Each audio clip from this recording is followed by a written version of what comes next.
My name is Samuel Hayes, a 60-year-old retired ecologist who's called the lush wetlands of Hawaii home for the past 15 years. This place isn't just land to mites a living sanctuary, a delicate web of mangroves, birds, and crystal-clear streams that I've nurtured like my own child. The air hums with life, from the chatter of native honey creepers to the gentle lap of water against ancient roots. But peace like this doesn't last forever, especially when greed comes knocking. What started as a neighborly dispute exploded into a war against a ruthless HOA president named Victoria Langford, whose dreams of luxury profits nearly destroyed everything. In the end, it wasn't me who won the battle, it was Mother Nature herself, unleashing a fury that exposed every dirty secret and sparked debates about justice, corruption, and whether the environment really fights back. It all began on a sweltering afternoon when Victoria showed up at my doorstep, her designer heels sinking into the soft earth as she surveyed my property with a sneer. "This wild jungle of yours is dragging down the whole neighborhood," she declared, her voice dripping with false sympathy. "It's time for progress, Samuel. Imagine luxury cabins here, modern, eco-friendly retreats that could turn this eyesore into a gold mine." But her eyes gleamed with dollar signs, not concern for the land. She hinted at opportunities that would boost property values sky high, insisting change was inevitable.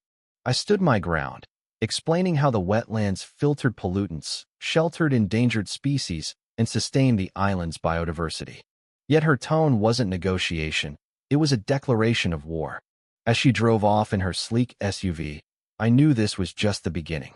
Word spread quickly through the HOA grapevine, and soon an emergency meeting was called at the community center. Victoria unveiled her grand vision, the Tropical Paradise Resort, a sprawling development of 72 high-end cabins right on the wetlands. She flashed glossy maps, environmental assessments that screamed rubber-stamped, and projections promising massive profits for everyone involved. The neighbors, once friendly folks who'd wave as they passed my fence, were hooked. "Think of the appreciation in our home values," she crowed, and they nodded eagerly, whispering about how my swamp was holding them back.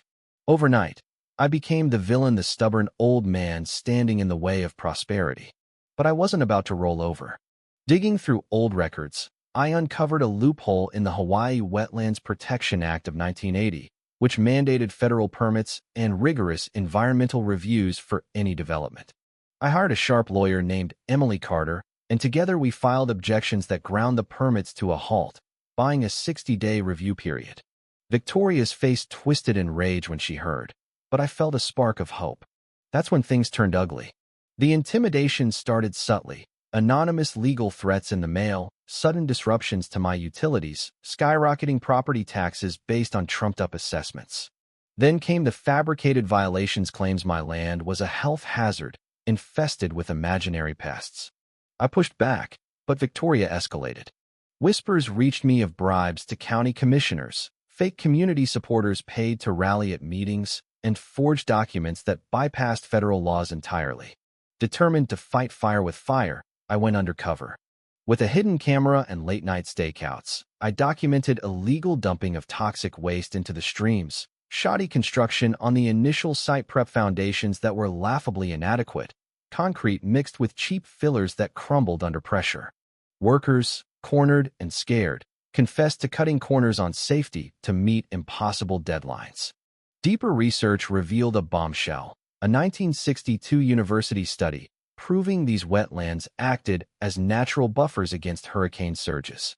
Developing them wouldn't just harm wildlife, it would amplify flood risks for the entire community, turning minor storms into catastrophes. As the evidence piled up, I archived it all on a secure drive with a dead man's switch. If anything happened to me, it would auto-release to the media.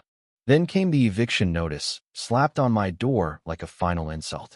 The battle lines were drawn, and the air crackled with tension. But fate had its own plan. Out in the Pacific, a storm brewed, swelling into Hurricane Kalania beast that meteorologists tracked with growing alarm. It intensified rapidly to Category 4, with winds howling at 140 miles per hour and a predicted 25-foot surge, barreling straight toward our coast. Evacuation orders blared from every radio and phone, but I refused to leave. This was my home, my proof. As the sky darkened and rain lashed like knives, I hunkered down in my reinforced cabin, camera rolling. The hurricane hit with biblical force. Waves crashed over the barriers. Winds tore at everything in their path. Victoria's half-built cabins? They didn't stand a chance. Shoddy frames splintered like matchsticks, roofs peeled away in seconds, foundations washed out in the surge exposing the fraud for all to see. Floodwaters raged through the development site, swallowing equipment and scattering debris for miles. In the chaos, a power surge triggered my dead man's switch. Videos of the corruption, the illegal acts, and now the storm's righteous destruction uploaded automatically, going viral under the hashtag Hurricane Karma. Was it divine intervention or just bad luck? Debates raged online. Some called it poetic justice. Others condemned my recklessness for staying behind, arguing it glorified vigilante environmentalism over human safety. The aftermath was a whirlwind of reckoning. The viral footage ignited a media firestorm, exposing the bribes, the forgeries, and the blatant disregard for environmental laws. Reporters swarmed the area, interviewing shell-shocked neighbors who'd cheered the project but now faced flooded homes and ruined views. The FBI swooped in, arresting Victoria, her sleazy lawyer Daniel Reed, and the corrupt commissioners on charges of fraud, bribery, and ecological crimes. Trials dragged on, but justice prevailed. Victoria got 20 years behind bars and ordered to pay $15 million in restitution, her empire crumbling as assets were liquidated. Daniel was disbarred and sentenced to 15 years, while the others faced 5 to 10 years each. Insurance companies denied every claim, citing the exposed shortcuts, leading to a cascade of lawsuits that bankrupted the conspirators. The community reeled had their greed blinded them to the risks. Some hailed me as a hero. Others whispered I was a fanatic who'd endangered lives by provoking the fight. In the end, the wetlands emerged victorious. Granted permanent protection by the state, restoration efforts kicked off, and nature bounced back with astonishing speed.